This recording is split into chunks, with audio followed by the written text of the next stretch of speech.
por ejemplo, cuando el Buda decía sobre 5 poderes espirituales, hablaba de Sattva, Virya, Sati, Samadhi, Panya. Entonces, Sattva es la fe en el sentido de confianza, ¿no? o esperanza. Por ejemplo, si está con alguna enfermedad, te dan un medicamento, ¿no? Entonces, si mira el medicamento, se siente, sí, pienso que ese medicamento trará buenos resultados. Você tiene confianza en el medicamento, tiene fe que esse medicamento vai ayudar con mi enfermedad. ¿No es? En budismo no se tiene la idea de fe como un fenómeno místico, un fenómeno que viene de un ser celestial, una cosa, fe es simplemente un recurso psicológico que los seres humanos tienen, la capacidad de proyectar en el futuro, ¿no? Observar una situación e imaginar, ¿no?, diferentes caminos que esta situación puede llevar, ¿no? Entonces, utilizando, ¿no?, inteligencia, se imagina, ¿será que esto va a funcionar, va a dar buenos resultados o no? Etcétera. Entonces, es que se llama fe en budismo. Entonces, si una persona tiene fe, va a tener energía, ¿no?, que se llama virya. La fe es un fenómeno un poco interesante, ¿no?, porque por un lado tiene mucho la característica de, no es algo muy inteligente, ¿no?, porque una persona dije algo y nosotros acreditamos, prontamente acreditamos, sin saber si aquello que dije es verdadero o no. No es muy, muy inteligente, no es una cosa muy segura, ¿no? Pero tiene una ventaja, ¿no?, que es como si fuese una sabiduría prestada, una sabiduría prestada, porque es como si cuando prestamos dinero, ¿no? Vamos al banco, pedimos dinero prestado, utilizamos para hacer nuestro negocio, abrir nuestra venta, etcétera, pero tenemos que pagar esa deuda. No es lo mismo que tener nuestro propio dinero, ¿no?, pero utilizamos como si fuese nuestro, ¿no? Pegamos el dinero del banco, conseguimos actuar como si tirásemos dinero de verdad, ¿no? La fe es lo mismo, se tiene una información que nos han dado esa información, pero no es nuestra de verdad, no es una sabiduría que nos pertenece a nosotros, ¿no? Estamos utilizando la sabiduría de otra persona. Entonces no es tan bueno como tener su propia sabiduría. Pero con esa sabiduría podemos actuar de la misma forma que una persona que ya sabe. Una persona que ya sabe que se practica de esta manera, se alcanza una mente más armoniosa. Nosotros no sabemos si es verdad o no, pero con esta información conseguimos también ter energía para practicar, quizás alcanzar el mismo resultado. Entonces, de fe viene energía para actuar, practicar. Cuando se tiene energía para practicar, se practica de manera correcta, ¿no?, entonces desarrollamos lo que se llama sati. Sati es esta capacidad de estar presente, de estar de aquí y ahora, ¿no?, conseguir vencer el vicio, ¿no?, de los pensamientos, de la imaginación, sacar la mente del mundo de la imaginación, de los pensamientos, de las memorias, de las preocupaciones sobre el futuro, de las preocupaciones sobre el pasado, de las preocupaciones sobre el presente. Y simplemente se conectar con aquí y ahora de manera tranquila, de manera despierta, ¿no?, una mente abierta, despierta, centrada aquí y ahora, ¿no?, no perdida en pensamientos, ¿no?, no importa qué tipo de pensamiento sea. Es una capacidad de presencia, ¿no?, y junto con esa presencia se ve la capacidad de conciencia, de estar consciente, de estar atento, consciente, observando lo aquí y ahora. Cuando la mente tiene esa capacidad de sati, ¿no? No es muy difícil concentrarla, focarla en un único objeto, en un único punto. Es difícil de verdad de conseguir sacar la mente de los pensamientos, porque tiene motivos por los cuales está tan desesperada para huir de aquí y ahora, ¿no? Tiene sus motivos para huir de aquí. Entonces, cuando se consegue, se consegue de verdad, ¿no?, resolver este problema, el acto de concentrar la mente no es tan difícil así, ¿no? Mantener la mente en un único objeto. Por ejemplo, la respiración o cualquier objeto de meditación que nos sea más conveniente, ¿no? No es tan difícil de verdad. Tiene existe un poco de técnica para eso también, ¿no? Pero es muy fácil. No es nada muy complicado o difícil de se hacer. De se hacer. Y entonces, cuando se mantiene a mente concentrada en un único punto, es apenas natural que la mente desarrolla samadhi, que es una especie de un estado de concentración de la mente. Y el samadhi es clave, importante para desarrollar sabiduría.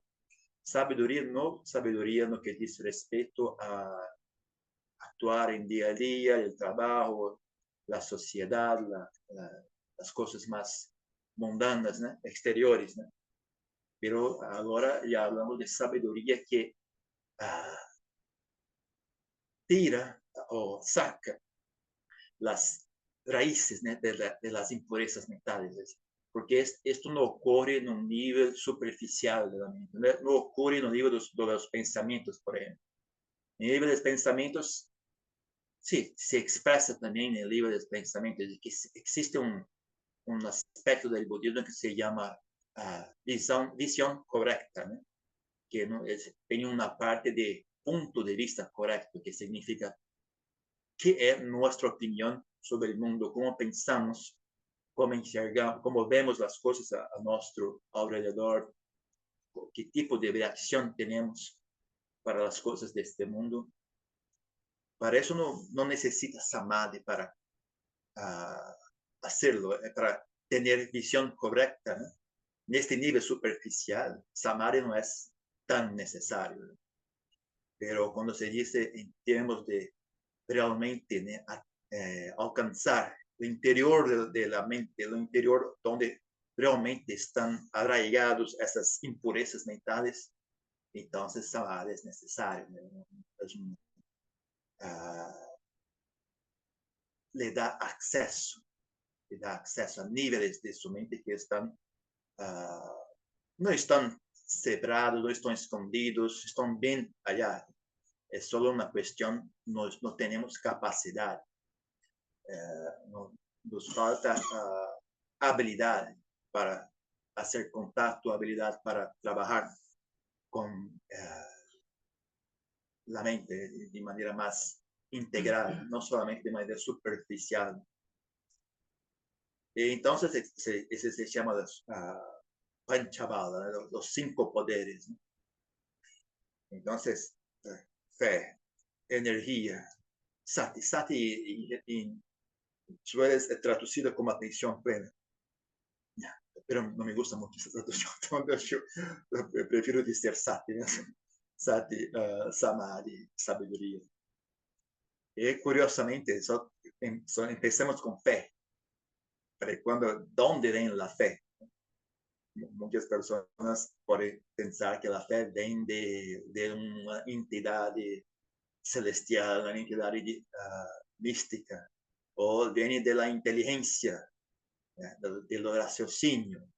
Pero no, se pregunta el Buda de dónde viene la fe. La fe viene del sufrimiento. Sufrimos antes, cuando sufrimos mucho lo cansamos de sufrir. Dios, ¿no? ¿Tiene algo más? ¿Tiene alguna otra opción? Por favor, eso está terrible. Entonces es normal, el sufrimiento es una cosa normal, no tiene nada de realmente muy malo en el sufrimiento, ¿no? Es apenas esa expresión del atrito, ¿no?, de la mente cuando actuamos, pensamos o existimos de manera no muy sabia, de manera no armoniosa. Es apenas lo normal. Por ejemplo, si voy a beber agua acá, si no utilizo este vaso de manera correcta, sufro, se pone en la cara, me fico todo molhado, etc. No es agradable. Ese sufrimiento es bueno para que yo aprenda a utilizar de manera correcta, ¿no? No es que el vaso me odia y quiere que yo sufra, ¿no? Él no tiene opinión ninguna. Es más una cuestión, yo tengo que saber actuar en la vida de manera inteligente. El sufrimiento simplemente es un señal de que estamos haciendo algo errado, algo mal, ¿no? No estamos haciendo de manera correcta. Entonces, en ese sentido, ¿no? Ese sentido es bastante útil. Es una verdadera bendición que suframos, porque estamos cientes, somos, gracias al sufrimiento, conseguimos estar cientes de que algo está mal. Estamos actuando de manera equivocada. Normalmente, né, aí já entra um pouco a questão da ignorância de los seres humanos, de todos os seres del samsara, né? Estamos sempre caracterizados por la ignorância, né? Então, normalmente, ¿qué hacemos cuando estamos sufriendo? Buscamos las fontes, buscamos el alivio del sufrimiento en los locales que ya estamos acostumbrados con ellos, ¿no? O buscamos estímulos sensoriales o buscamos alguna cosa que nos traiga una sensación agradable.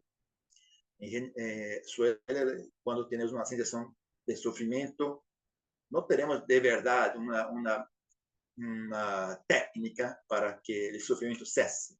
Simplemente buscamos una otra sensación más fuerte que sea agradable para anular el sufrimiento. Entonces las personas lo hacen, ¿eh? Buscan de todo, buscan dinero, buscan parejas, buscan diversión, buscan telemóviles, buscan viajar, buscan comer esto, beber aquello, buscan todo tipo de cosas, escuchar música, ver una película, hacen de todo. Todo quien que está, que está involucrado con el mundo, con los órganos, los sentidos, con las cosas mundanas, ¿no? Van haciéndolo hasta que se cansan. Algunas personas se cansan, ¿no? Es una cosa interesante del budismo. Nadie tiene el deber de ser budista, ¿no? Es una cosa que ocurre naturalmente para algunas personas, ¿no? Muchas personas todavía continúan apasionadas, ¿no?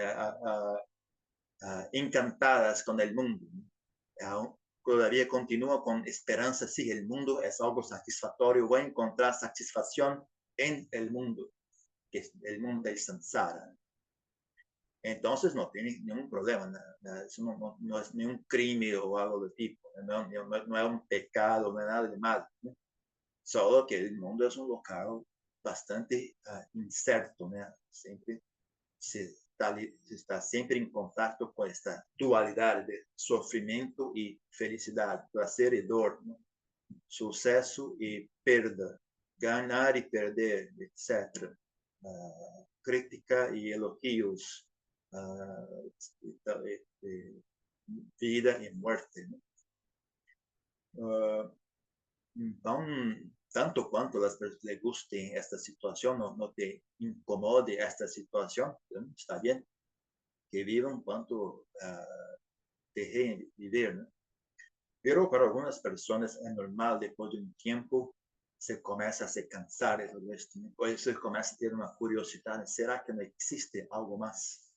¿Será que solo esto es? El mundo solo va de esa manera, ¿no? Tiene una otra opción. Entonces, miran, empiezan a buscar. En otros textos budistas también se habla de esa manera. El sufrimiento tiene como resultado la búsqueda. Las personas comienzan a buscar. algo diferente, algo más, una otra opción. Cuando buscan, ¿no? Se encuentran las enseñanzas del Buda y tienen una afinidad o ya tiene un poco de insight, ¿no? Algunas personas, por ejemplo, no es tan difícil, ¿no?, hacer la conexión entre deseo, codicia y sufrimiento. Se consegue sentar y pensar de manera clara, está bastante obvio, ¿no?, cómo están relacionados estos. Entonces, algunas personas, por ejemplo, pueden refletir al respecto y llegar a una conclusión semejante a que el Buda ha llegado tanto tiempo atrás. Entonces, cuando hacen contacto con el budismo, tal vez tengan una sensación de esperanza, de fe, de confianza, o mesmo la curiosidad. ¿Será que esto funciona de verdad? Entonces, tienen interés en practicar. Ese interés era energía. Energía, se bien aplicada, resulta en sati. Sati estando presente, samadhi já não é muito difícil, é muito fácil. Samadhi. Samadhi estando presente e não se tornando um vício, não se tornando uma coisa tão prazerosa que acaba por virar um obstáculo para a pessoa, será bem aplicado de maneira uma mente que não se olvida do objetivo, né? Luego se converte em sabedoria. Y sabiduría sí es lo que es la clave para la iluminación, para la liberación, el llamado nirvana. Y de verdad, esta liberación no solo tiene este nirvana como su único punto, ¿no? Es una cosa que ocurre de manera gradual. Se habla en 4 niveles de iluminación. Pero todos resultan, eventualmente resultan en Nibbana, que es la liberación final. Entonces, en el primer grado tiene lo que llamamos de Sotapanna, la persona que entra en la corrienteza del Dhamma, que significa que la mente de un ser, digamos, la mente condicionada, que mantiene un ser preso, cerrado en samsara, es exactamente eso, una mente condicionada, solo existe gracias a condiciones. Y estas condiciones acaban que se torna un círculo vicioso, ¿no? Acaban una cría las condiciones para la otra cría condiciones para la otra, y la otra cría condiciones para la primera, y se fica rolando de esa manera, se reinforza, se renova continuamente con nuestras actividades, con nuestros pensamientos, etc. Entonces, existe una manera, ¿no? se aplica de cierta manera, ¿no? La enseñanza del Buda, su propia capacidad de estar de inteligencia, su propia capacidad de samadhi, su propia capacidad de energía, se aplica de manera correcta. Entonces, es posible destruir uno o dos, ¿no?, de esos ingredientes, ¿no?, de ese sistema que se renova. Sacamos un ingrediente, por ejemplo, que sea un ingrediente vital, entonces ese proceso ya no consegue más renovar. Se va un poco más adelante porque ya tiene un impulso anterior, pero ya sabes que no va a conseguir renovarse indefinidamente como era antes, ¿no? Se dice en el budismo que no máximo en 7 vidas esta persona alcanza a la liberación final. Se quebra, ¿no? Se destruye un aspecto, como imagine que sea un motor de un coche, de un carro. Se tira una pieza que es importante, por ejemplo, se tira ¿cómo se llama? El radiador, no sé si se saca el radiador. El motor continúa funcionando, pero ahora ya no tiene más resfriamiento, ¿no? En 7 minutos esse motor vai explotar. Então já lo sabe. Sim, el radiador continua funcionando um pouco mais, mas não demora muito, se vai rotar completamente, vai se quebrar completamente. Então, algo parecido com isso, né? Temos o budista, essa parte que se quebra, se llama Sakyaditi, la visión, la creencia firme de que yo existo, yo soy una persona, yo soy yo y yo no soy tú, y tú no eres yo, y así por delante. ¿No? Es una creencia, no, yo soy yo, y es una creencia firme, un apego firme a la idea de yo. ¿No? Cuando se observa la realidad de manera clara, entonces esa idea empieza a se enfraquecer, a se debilitar hasta que se puede romperla. Es llamado, las características de un Sotapanna son, tiene una visión, se compara con una persona que vio el nirvana, pero no experienció. Yo en Brasil, yo comparo con, supone que estamos en Río de Janeiro y vemos la estatua de Cristo, ¿no? De Cristo Redentor. Entonces, antes nos dijeron, ¿no? En Río de Janeiro tiene una estatua muy grande de Cristo Redentor, pero aún no la vimos. ¿No? O sea, cuando estamos en Río, miramos, aquí está la estatua, lo veo, está bien aquí. Entonces, tiene una fe inquebrantable, de facto existe el Nirvana. De fato existe, la estatua está bien acá, tengo una certeza que existe.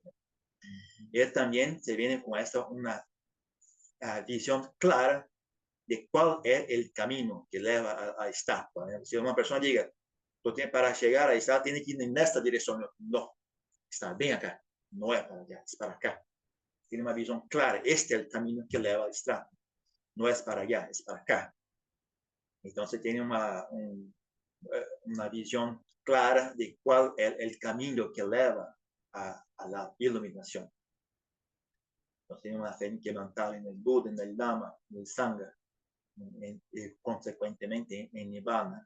Se tiene una visión clara del camino. No se tiene más dudas si el camino existe de verdad o no, en qué dirección se quiere ese camino, entre otras cosas. El segundo estadio que se dice se llama Sakadagami. Es la persona que allá tiene las mismas realizaciones del primero, ¿no? Del Sotapanna, también ya enfraqueció, ya su codicia, su aversión, su ignorancia ya disminuyó bastante, no desapareció por completo, pero ya disminuyó bastante. Entonces, cuando se llega a este nivel, se ha dicho, esa persona va a renacer no máximo una vez más como ser humano, e entonces va a alcanzar la iluminación, que se volta una vez. ¿No? El primero se llama entró en la converteza. El segundo se dice volta una vez. Sakadagami. El tercero es lo anagami. Se dice no retorna. Cuando se muere de la vida humana, no retorna a la vida humana porque ya está tan este sistema de ignorancia, de impurezas mentales, ya están tan debilitados que ya no consigue más renovar su vida como ser humano. Entonces, após su muerte como ser humano, tal vez renaza en un reino celestial, ya cedo o tarde o temprano, va a alcanzar la iluminación. Pero como los maestros describen estado, ¿no?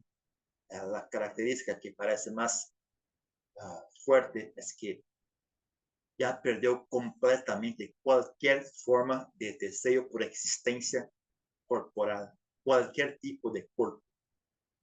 Entonces, pero aún está encantado.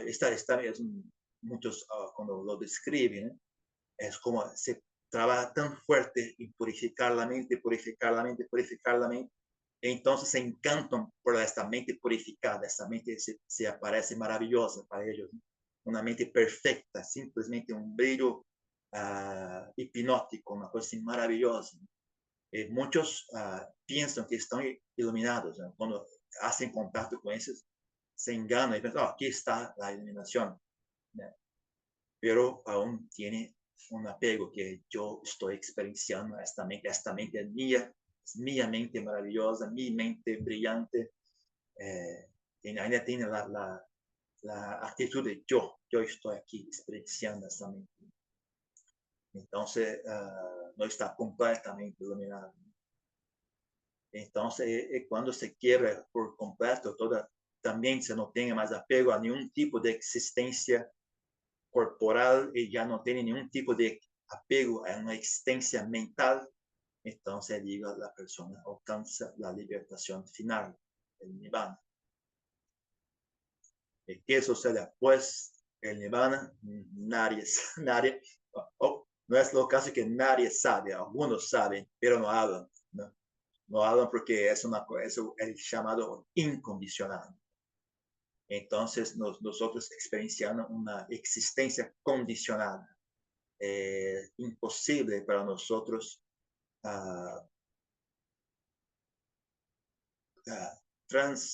traducir la experiencia de Nibbana en conceptos, porque Nibbana es exactamente el opuesto de conceptos, no sigue las reglas de la existencia condicionada, entonces no tiene cómo expresar Nibbana en palabras. Esa es una cosa bastante que a mí siempre me impresionó mucho desde cuando empecé a estudiar el budismo, la sabiduría del Buda, tanto en el que decía como en que no decía. Por ejemplo, sobre Nibbana no hablaba sobre Nibbana, se recursaba, menos se pedían que explicasen lo que exactamente es Nibbana, qué sucedía con Arahant após la iluminación, após el parinibbana del Arahant, qué sucedía, continuaba existiendo, dejaba de existir, el Buda no respondía. Esa tranquilidad que tenía, que no, eso no es útil, no voy a hablar, solo hablo lo que es útil. No importa cuánto pesa, cuánto incomoda el Buda Pirina, que por favor, maestro, explique. No explica.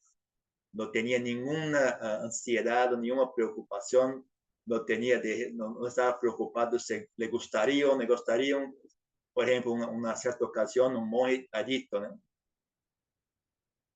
Que si el Buda no me explicara ese asunto, voy a dejar de ser monje, voy a desistir de la vida monástica.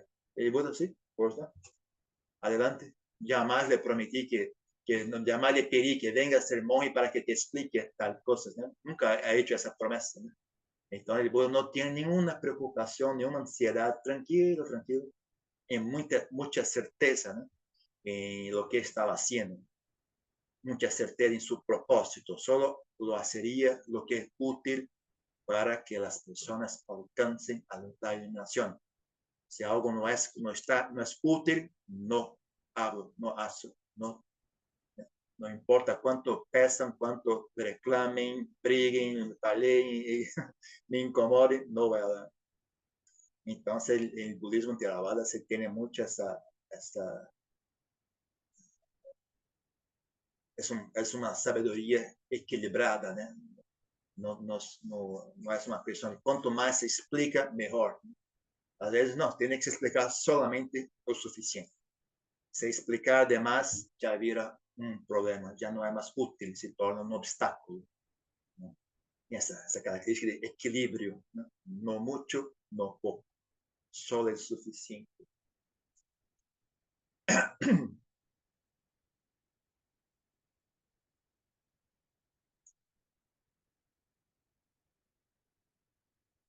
Entonces,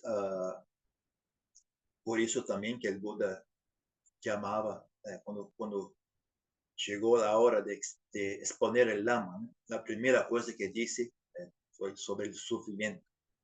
Él también los llamó de una noble verdad.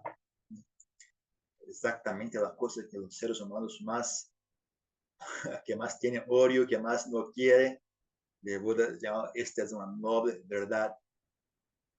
Es algo que noble, el sufrimiento es algo noble, algo a ser experienciado, conocido, tiene que se conocer el sufrimiento, comprender la causa del sufrimiento, es algo a ser estudiado, investigado, comprendido, conocido por completo.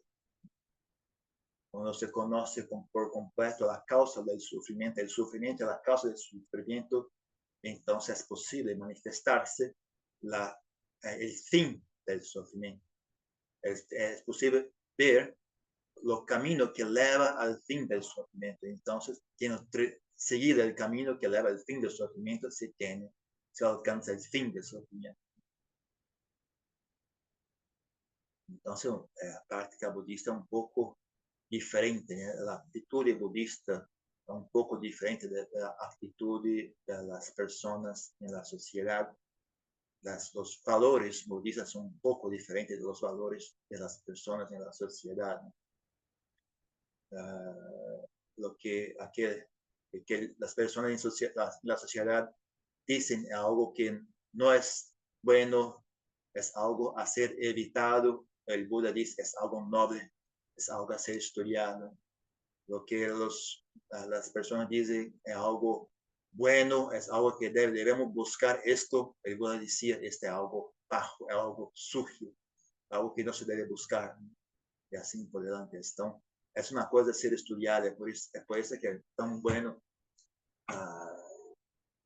Lo hablamos otro día también, existe algunos grupos de sutras, ¿no?, de enseñanza del Buda que son bastante pequeños, ¿no?, que están realmente, suelen estar juntos en Samyutta Nikaya, Anguttara Nikaya, por ejemplo, ¿no? Son textos pequeños, 1, 2, 3 parágrafos apenas, pero estos van presentando esas ideas de qué tipo de cosas el Buda elogiaba, qué tipo de cosas el Buda criticaba, qué tipo de actitud era elogiada, qué tipo de actitud era criticada. Son cosas que se va leyendo de manera tranquila, poco a poco, y va se formando una imagen en su mente, ¿no?, de cómo el Buda, cómo el Buda presenta su visión al mundo, ¿no?, cómo es la manera. Si quieres ver el mundo del mismo punto de vista que el Buda veía, entonces se tiene ese estudio que puede ser hecho, que debe ser hecho para que consiga llegar, ¿no?, al objetivo de la práctica. Entonces, creo que yo hoy no tengo mucho que decir, no sé si quieren hacer preguntas o algo.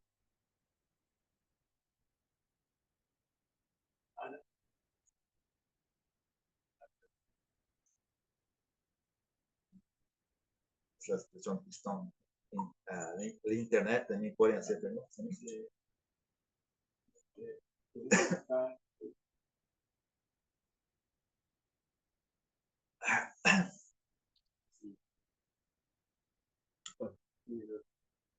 Si pudiera ampliar un poco sobre el concepto de la sabiduría, porque mucha gente puede entender de sabiduría de libros o ese tipo de sabiduría como es que... Bueno, sabiduría nada más es que una habilidad de la mente. La mente tiene la capacidad la mente de verdad bueno, tiene la capacidad de manipular conceptos. Es una de sus capacidades.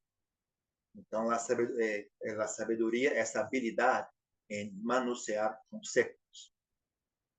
Entonces, puede tener sabiduría en robar las personas. Puede ser un ladrón muy sabio, muy hábil en pensar cómo voy a robar a esa persona, cómo voy a entrar en su casa y pegar sus pertenencias.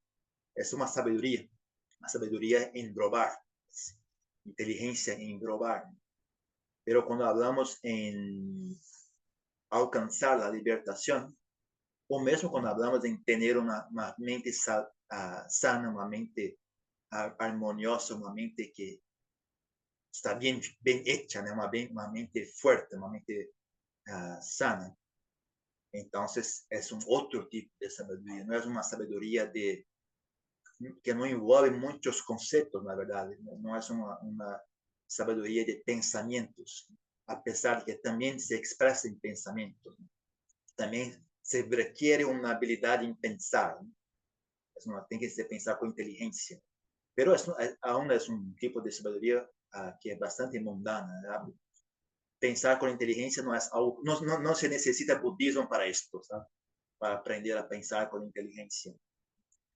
De que si es necesario el budismo, la cuestión de aprender a conocer a sí mismo de manera profunda, su propia mente de manera profunda.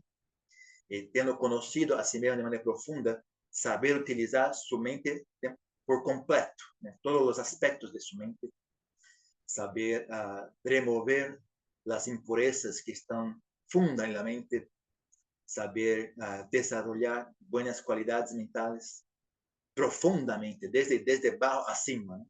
No solamente en la superficie. Saber trabajar de manera que se lo hace un buen trabajo, la mente se queda bastante hermética, bastante sólida, bastante estable, no necesita mucha energía para estar bien. Se tiene una mente que se hace solamente un trabajo superficial en la mente. Por ejemplo, suponga que tenga un buen padre, una buena madre, te enseñan a no robar, no robe lo que no te pertenece, no pertenece, ¿no? Entonces está bien, tú has escuchado a su padre, su madre y no robas, pero los deseos continúan presentes, ¿no? Continúa queriendo ver las cosas que me gustaría mucho de tener eso. Entonces, pero recuerda de tu madre y tu padre, ok, no voy a obrar, no voy a hacerlo. Pero está en este conflicto interno, ¿no? Una cosa quiere ir para allá y otra cosa quiere ir para acá. Y así consigues continuar siendo una persona normal, una persona que se llama una buena persona en el mundo, ¿no? Pero conflicto interno, mucha energía siendo jugada, desperdiciada, pero se lo hace bien, desde la paz hacia encima, se consigue construir una mente que no tiene deseo de robar nada, se tiene una satisfacción interna, ¿no? Tranquilidad, que ya no construye tais intenções ou pensamentos. Então, é bem tranquila, é bem... é como se estivesse uma máquina que está bem lubrificada, com graça. Né? Uma coisa tranquila, assim, funciona assim, hace muito calor, muito sonido, muita fumaça, uma coisa bastante eficiente, né? Que é uma experiência muito agradável.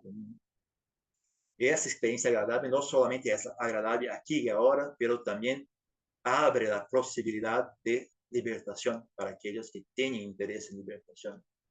Entonces, ese tipo de sabiduría que realmente se habla en el budismo, ¿no? Que es peculiar al budismo, que no es apenas una sabiduría de inteligencia mundana. Existe algo que va allá de la experiencia mundana, va un poco más fondo en la mente y también va além, que va allá mesmo del samsara como todo, de todo tipo de existência, pode transcender a todo. Então, são dois, penso que esses são os dois níveis de sabedoria que são mais relevantes quando se habla em budismo. A sabedoria profunda de ter uma mente sana, uma mente construída de maneira correta, e também a sabedoria de ir transcender mesmo a esta mente sana, transcender mesmo a ela. Essas duas sabedorias são, eu penso, são relevantes. Né? Ante el fenómeno de la condicionalidad que deriva en el sufrimiento, ¿podría explicar esa? El fenómeno de condicionalidad que... El origen condicionado sí. Que deriva en el sufrimiento. Sí, las personas existen, reaccionan a las cosas a las cuales hacen contacto. Se hace contacto con una experiencia, nosotros reaccionamos de una manera.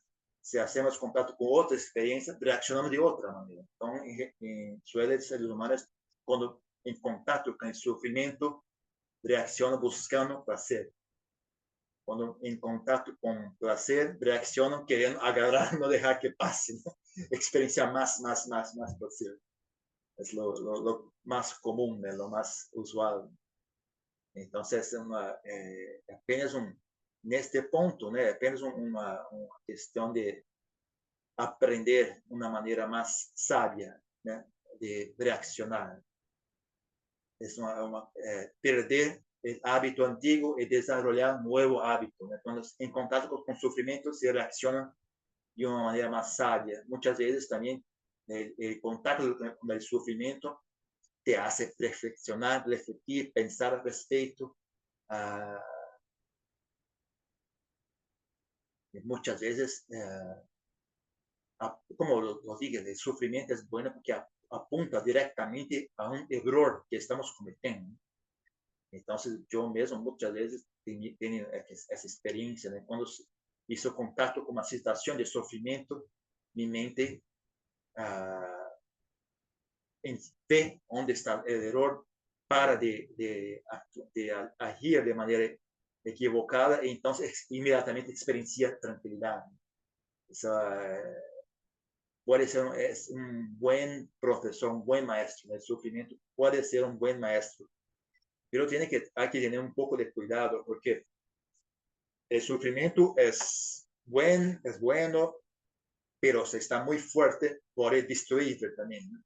Es como cualquier otra cosa, como una comida, por ejemplo. La comida ayuda a nutrir su cuerpo, te ayuda a tener fuerza, a tener energía, pero si come de más, te hace mal. Si come de menos, te hace mal. Si come de más, te hace mal. El sufrimiento también es así. Si una persona nunca sufre, va a se degenerar, va a se perder muchas buenas calidades, va a se tornar una persona mala, ¿no?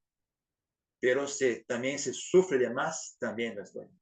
Tiene que tener un cuidado, ¿no? Con el contacto con el sufrimiento, para que sea algo útil, algo saludable.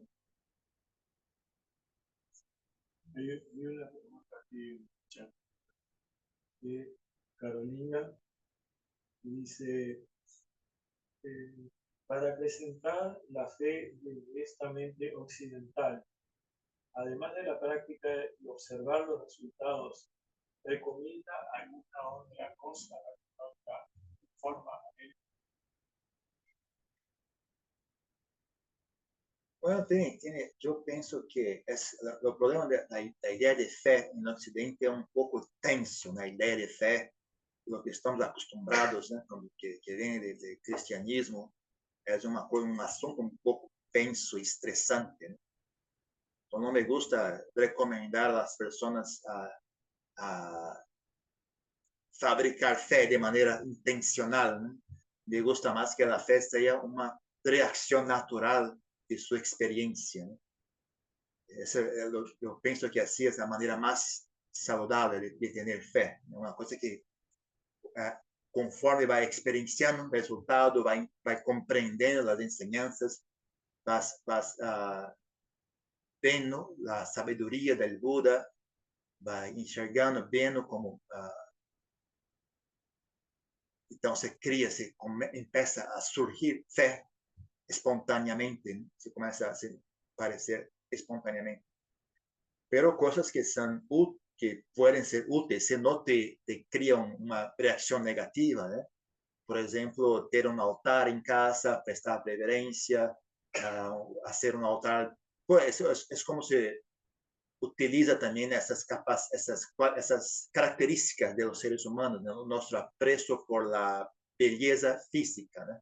Por la belleza estética. Entonces hace un altar bonito en casa, una cosa que le agrade, ¿no?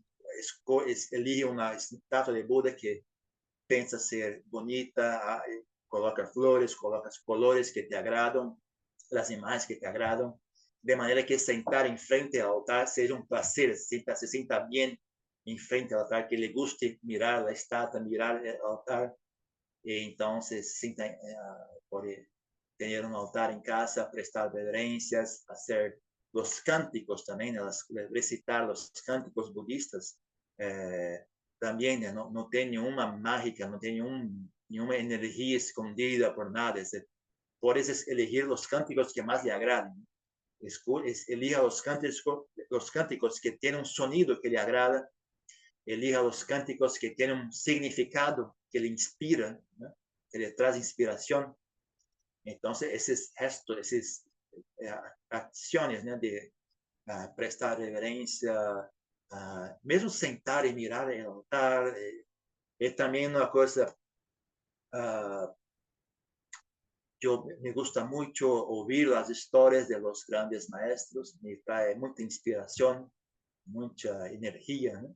También puede ser una buena oportunidad. Hoy en día tiene bastante acceso a informaciones, acceso a biografías de maestros del pasado. Puede ser también una fuente de estudiar un poco, saber un poco, hacer contacto con buenos practicantes de budismo, personas que ya tienen un poco más de experiencia. Entonces también te da una idea, ¿no? Si continúa en este camino, tal vez un día llegue a este punto, consiga ser como estas personas, ¿no? Hacer contacto con personas, con practicantes más experientes, maestros y etcétera. Mesmo personas que no son maestros, personas que son practicantes más años que nosotros, ¿no? Ese puede ser una fuente de fe. La toma de refugio. Sí, hacer ceremonias puede ser es que lo que digo es un poco, nosotros somos occidentales, es un poco traicionero, ¿no? A veces las ceremonias nos gustamos de las ceremonias, otros de nosotros pueden no gustar tanto. Para hacer ceremonia, este es muy aburrido, no quiere hacer ceremonia. Él tiene que prestar reverencia a la imagen que está haciendo, porque estoy prestando reverencia. Algunas personas pueden se quedar no tan, pueden no tener buenos resultados de ese tipo, pero para algunas personas puede ser bueno hacer ceremonias, hacer prestar reverencia. Por eso lo que me gusta cuando digo en términos de hacer un altar, recitar cánticos, ¿no? Que hasta de su punto de vista, ¿no? ¿Qué me gusta? ¿Qué tipo de imagen de Buda me parece más atraente, más agradable? ¿Qué tipo de cánticos me parece más atraente, más agradable? Pega algo que te interesa, un texto que tiene un significado, que te inspira, ¿no? Que tiene un sonido agradable, que le agrada el son.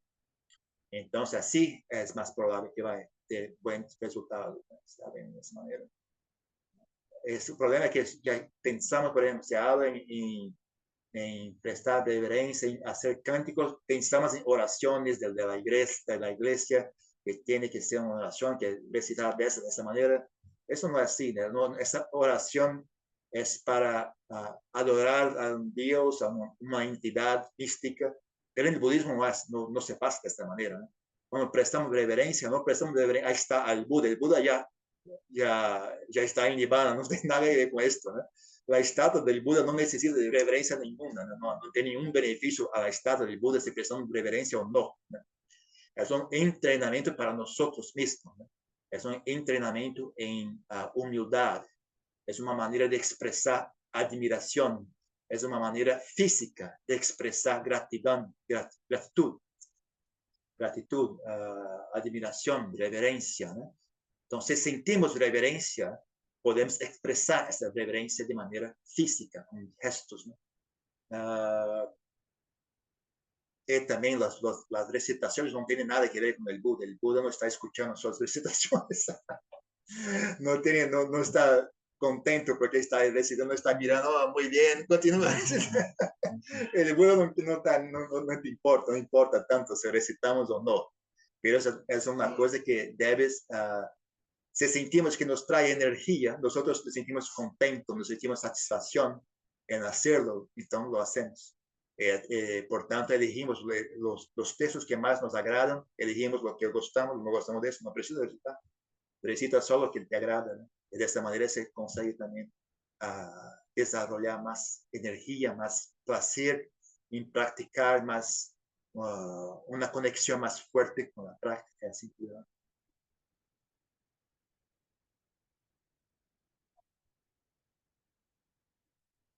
Otra pregunta, chat de Celia. Dice, bueno, gracias por la charla. Una consulta relacionada a la anterior, que tiene que ver con esto de la fe. En Tailandia, en general, los practicantes son conocidos por su fe. Sin embargo, en Estados Unidos y Europa, por el intelecto y el análisis.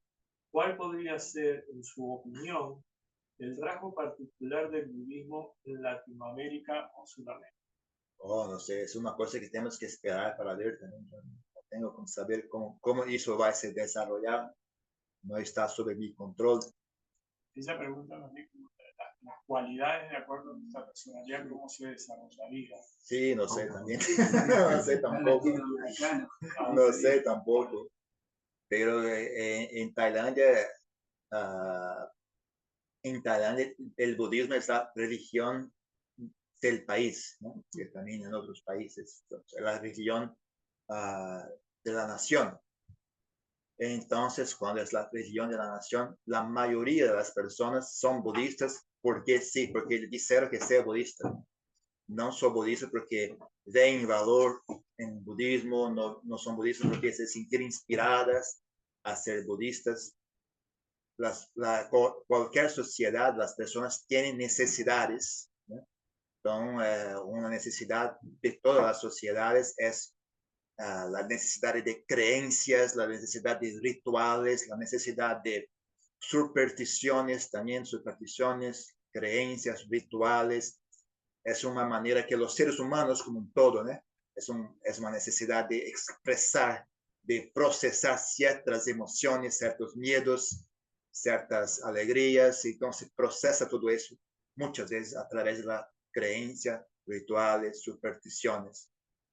Entonces en Tailandia se tiene mucha fe, mucho ritual, muchas creencias, porque es una necesidad de la sociedad, no tanto una cosa que está mucho de facto relacionada al camino budista, ¿no? Más una cuestión, las personas quieren esto, ¿no? Se puede observar en Tailandia, el budismo no ofrece muchas aberturas para supersticiones, pero tiene algunas, ¿no? Pero no muchas. Entonces, en Tailandia, por ejemplo, no es suficiente. El que el budismo ofrece no es suficiente. Entonces, inventan nuevas supersticiones, adenan más y más supersticiones, más rituales que inicialmente no existían. Cuando tienen una voluntad, tienen un miedo, tienen una voluntad, entonces crean un nuevo ritual, una nueva creencia.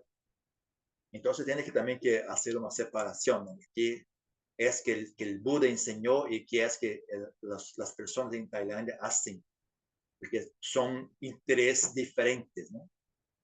Pero no es el caso que está mal lo que hacen, ¿no? Se tiene que hacer algo que se hace de esa manera, está bien, porque por mesmo que no sea el objetivo más elevado del budismo, todavía continúa en contacto con las enseñanzas, continúa escuchando las enseñanzas, escuchan sobre no matar, no robar, escuchan sobre karma, escuchan sobre bondad, caridad, disciplina. Es bastante bonito, bastante inspirador de se ver, ¿eh? Como el budismo influencia los modos de pensar, los modos de existir, los modos de interagir de las personas en Tailandia. Es muy inspirador de ver, ¿no? Una cosa muy benéfica, de verdad. Crea un beneficio muy grande, ¿no? Pero también tiene que se comprender ese aspecto, ¿no? La mayoría de las personas no está realmente interesada en budismo, está interesada en rituales, en supersticiones, en creencias, ¿no? Es una necesidad emocional, una necesidad psicológica de cualquier ser humano. Se va de cualquier sociedad y siempre lo tiene. En Tailandia lo utilizan las imágenes, los conceptos, las ideas, las frases, los sonidos, la estética budista. En Brasil se utiliza la estética cristiana. En Brasil es muy parecido también de esta cuestión, ¿no? Los brasileños tienen una necesidad de rituales, de supersticiones, de creencias que el cristianismo no fornece. Entonces inventan, utilizando la imagen de Cristo, de la Virgen, hacen nuevas creencias, nuevos rituales para suplir su necesidad. Entonces también en Tailandia se tiene algo parecido.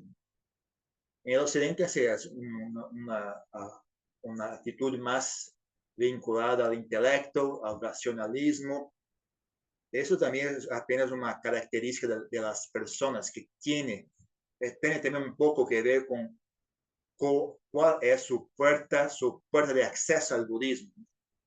el budismo llega al occidente a través de textos, de explicaciones, de discursos, ¿no? Entonces llega al occidente a través de palabras. Entonces las personas que tienen una familiaridad, una sensibilidad a palabras se interesan por el budismo y se tornan una cosa de intelectuales, de personas ¿no? que tengan interés por ese tipo de manifestación cultural, digamos. Entonces, pero es una cosa, con el tiempo, ¿no? Esa cosa comienza a se expandir un poco más, se comienzan a construir los templos, los monasterios, las personas van ganando experiencia con la práctica y empiezan a ver un otro lado del budismo que no habían visto antes, ¿no? Una experiencia más práctica, directa. Entonces comienza a se expandir, ¿no? Como se transmite primero una pequeña semilla, ¿no? A través de las informaciones, de los libros, de las ideas, se transmite esa semilla y entonces comienza a crecer y multiplicar, crecer en tronco, las hojas, los frutos, etc. Entonces, actualmente ya está cambiando bastante en el budismo en el occidente, ya está cambiando bastante. Un día, no sé si vamos a llegar al punto, ¿no? De ser, probablemente no, y también no me gustaría si aconteciese, ¿no? El budismo tornase la religión oficial del país, por ejemplo, ¿no? Porque yo pienso que es mejor si tiene otra religión que hace ese trabajo, ¿no? Que supra esa necesidad de las personas que tienen otra religión, de deje el budismo solamente para aquellos que tienen interés, ¿no? Tienen voluntad, tienen ganas, ¿no? De practicar, ¿no? Yo pienso que así sería más mejor para los budistas, ¿no? Pero que sí, es importante expandir, no solo ficar en el aspecto intelectual y comenzar a expandir. Yo digo como, ya tenemos la cabeza, ahora tenemos que tener brazos, piernas, troncos y pies.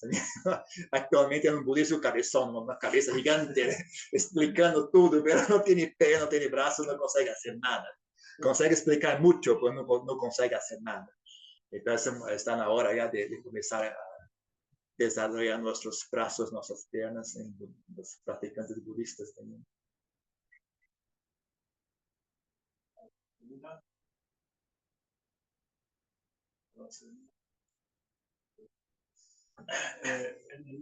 Siguiendo la línea del aspecto de la confianza,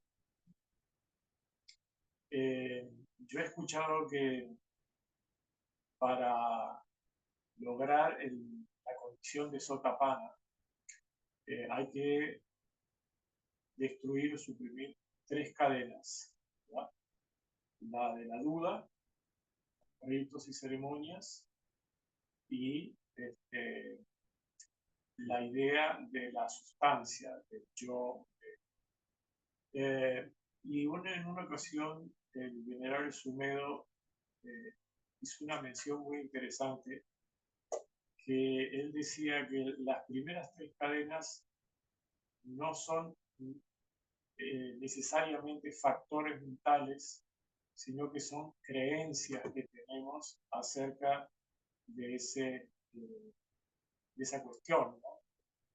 ¿Qué hay en realidad sobre eso? ¿Son creencias que uno puede cambiar o son estados mentales que hay que suprimir? Yo concordo con Adrián Sumedo, es una creencia, pero es una creencia bastante arraigada, no es una cosa que se remueve solamente pensando o entendiendo, concordando con una idea que contradice, ¿no? So, cuando que tengo esa creencia, una persona lo contradice, concordo contigo, pero eso no es suficiente. No es una cosa que está solamente en el nivel de los pensamientos. Es como, suponga que una persona tiene un miedo de altura, por ejemplo. No es una cosa racional. Por explicar, no tiene ningún peligro aquí, no vamos a caer, tiene esa protección, tú no vas a caer, comprende. Entonces, bota la persona, el miedo viene muy fuerte, no consegue controlarse, ¿no? Es una cosa muy fuerte, viene una cosa automática, así que para una persona que no tiene esta capacidad de ciencia de sí mismo, ¿no? Parece que viene automático, no sé de dónde viene, es una cosa que viene do nada aparece este miedo. Pero se está capaz de ver su propia mente, viene, se ve claramente empieza acá, se desarrolla acá, essas condições se agregam, então se transforma en este miedo. Entonces, sí, eso es una creencia, pero una creencia muy, muy arraigada, es una cosa muy profunda. Pensa, es una cosa que los seres pasan millones de vidas naciendo y muriendo, y no alcanzan ese punto, continúa presente. No importa qué tipo de experiencia tengo, este punto está protegido, no alcanzan. Es una cosa que no tiene una estrategia para llegar a este punto de su mente, no, se continúa cebrado. Es algo muy, muy íntimo, de verdad, y muy bien protegido dentro de la persona. Solo yo, tal vez no esté correcto, pero yo no pienso que para alcanzar Sotapán tiene que quebrar esas cadenas. Yo pienso que el fruto del Sotapana resulta en la quiebra de esas cadenas. Yo pienso que se practique cuando se alcanza y entonces es un resultado, no es una causa. Yo pienso así, no tengo certeza. Pienso así. Es una diferencia un poco sutil, para mí es relevante porque no se quiebra eso, no se consigue sentar y quebrar voluntariamente. ¿Qué se hace? Tú practicas el Dhamma, continúa desarrollando, busca la verdad, investiga, practicando, y entonces esto se sucede. Es una cosa que me preocupa que las personas escuchen así y digo, voy a practicar para quebrar, por ejemplo, quebrar la duda. No voy a tener dudas. Pero no tienes que no tener dudas, tienes que practicar a un punto que ves con clareza y entonces la duda se desaparece. Así sí me parece más correcto. Do que tentar fabricar esse resultado de maneira com seu voluntário. Eu penso assim.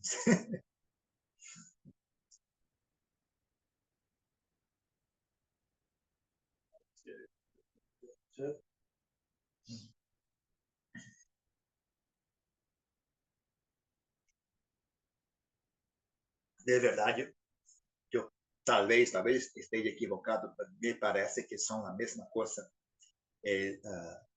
A questão de não ter mais, que dizer, silabata para massa, né? Não creer más no tienes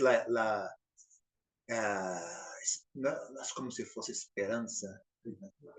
Entender que el trabajo de la libertación no pasa por ceremonias o prácticas ritualísticas o fuerzas escondidas, no tiene nada que ver con esto.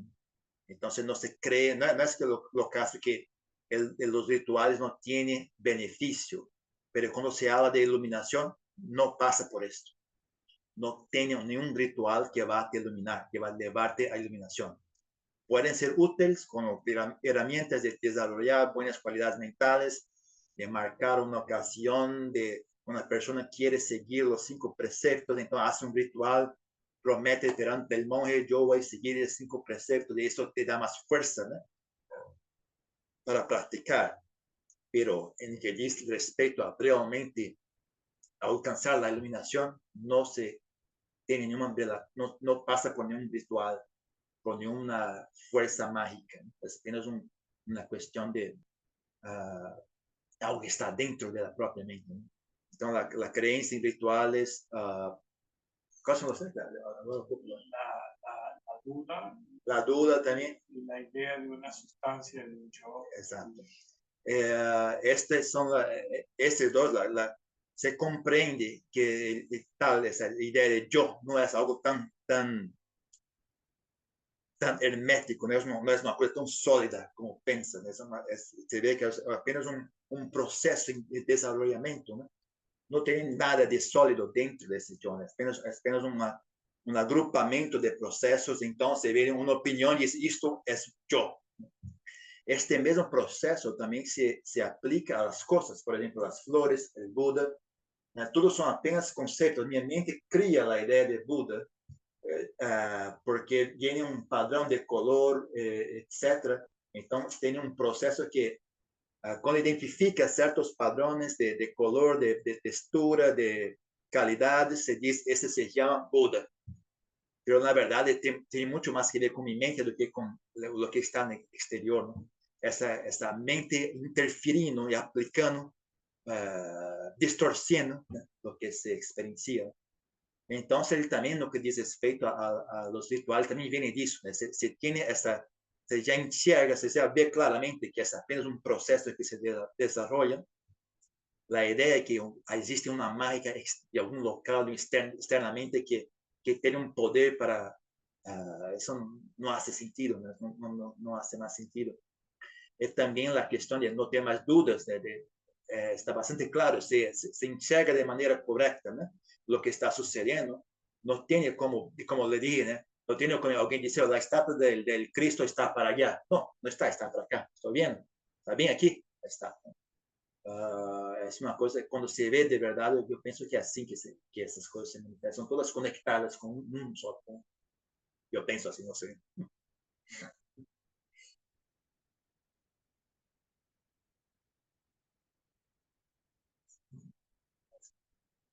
Sim.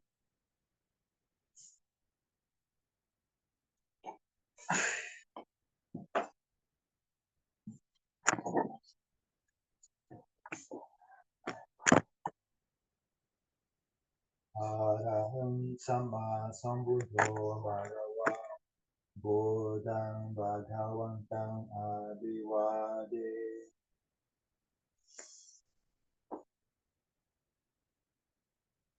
Swakato Bhagavata Namo Dhammang Namasam Supatipano Bhagavato Savaka Sangho Sangham Namami